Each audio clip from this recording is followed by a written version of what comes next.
Hi all, this is Sridhar speaking. Today I will be explaining about the Claude project structure, right? If you have the Claude code installed and how the things works, right?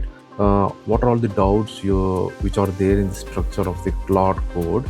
I will be explaining in detail, and this will be most useful in getting the Claude Architect certification, which is there. Most of the questions will be on the same aspect. All right, let us dive in. Here the screen enabled the Claude Code Project Structure. So usually your project will have a Claude.md. Very important, you have to just remember all these things, the terms and jargons. The Claude.md will be loaded every time when the session is started, right? So it has project overview, tech stack, and coding conventions and architecture notes. All this information is there in the Claude.md. Now the second file which is present is the Claude.local.md. Okay, so this is something like preference to your local developer or architect, whoever is there. They can override some of the changes, right? It can be means there you no need to share with other preferences. Maybe you can customize that for your local set of things to run and enable the things, right? And you also have something called as .mcp.json file. Okay, this is mostly will be on MCP server integrations, like you can have GitHub integration, Jira integration, Slack integration, and any of the databases which you have that lives at the project root. Okay, so this is at the project root where all these informations or configurations will be added, which is shared across multiple team via Git, right? If you use Git as a maybe like a repository. Now the next big thing, right? The next big thing is .cloud, right? This .cloud will have certain set of files which are specific to the local environment and also on the global environment. Now let us see what are all those files.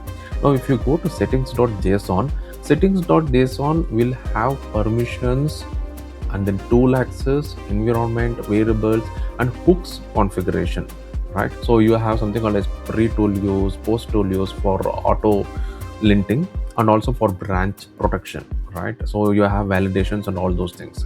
So now that is where you have the settings.json file. Okay, now the same when you have the JSON file, you also have the local file also, right? That is nothing but settings.local.json. That is something like personal overrides for settings where you can add certain set of information. So I will take through brief of all these files by opening into the project structure later on, but you should know at least the name of the files, what it actually does. Anything that has local, it's all the developer local preferences and it's to the local environment, right? And now if you go for commands, now you have a lot of commands over here, maybe like custom commands. Maybe it can be like a reviewing the code, deploying the code, scaffolding the code, right? So you can create multiple .md files. So each md file is something like you can review, deploy, and fix the issue. So all these commands will be like mostly of you can pass via arguments, right? You can call via arguments and then call this md file, which will be actually passing the user inputs on the extra things, right? But these commands are mostly, right, starts with slash, right? This is most important. Okay, and this is nothing but the commands which is like star.md file, so which is more of like review.md, deploy.md, fix issue.md. So anything which is coming in the md file, it's all markdown files, right? And now the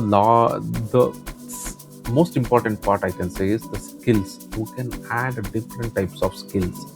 Okay, so when you say for testing patterns, so you can add skills testing patterns skill.md.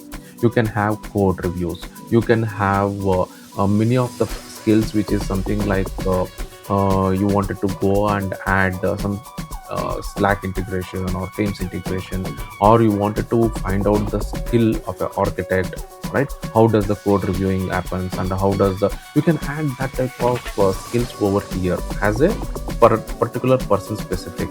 Now the last one is the agents, right?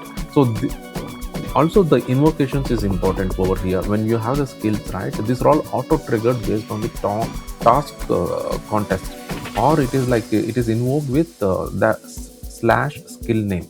All right, so loads only when needed, keeps context lightweight, right? Whenever it needs to be loaded, it will be loaded, and these skills will be used by the agents.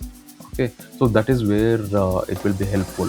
Now once you add all these skills, the next part comes into the agents and agents configuration, right? What are the different type of agents, right? You can have any type of agent which you can think of. Like if you want to have a UI UX agent, and you wanted to have a code review agent, you wanted to have a backend fix up issues, or you wanted to add deployment related agent, right? On those things you can do over with the MD file. If it is a code reviewer.md file, right? Specialized sub agents with isolated context, right? So you can own your system prompt, own the tools, own permissions, invoke with the dot agent name, right? You can invoke these agents with the dot agent name. Heavy lifting stays out of your main session. So this is how the entire project structure looks in the Claude Code, right? Thank you.